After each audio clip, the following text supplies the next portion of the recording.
In Python, the string rindex method finds the last index of a certain string within another string. Say you have the string llama and you're doing rindex to search for the letter q within llama.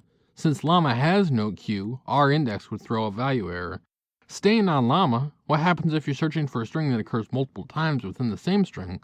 For instance, what if you did rindex for the letter L in llama? Rindex is defined to return the last occurrence of a string that occurs multiple times, so the index will be 1, not 0. So what happens if you just search a regular string like ma in llama? Ma only occurs once, so rindex simply returns the index ma starts at, that being 3. You can provide an index to start the search at within the string. If you did rindex on llama and searched for the letter L again, but you specified the starting index to be 2, that would throw a value error. This is because L occurs nowhere from the second index in the string onwards. Finally, in rindex, you can supply a starting index and the first index to exclude. You could bring back llama one last time and do rindex for the letter A, starting at index 0, going up 2 but not including index 4. That index would be index 2.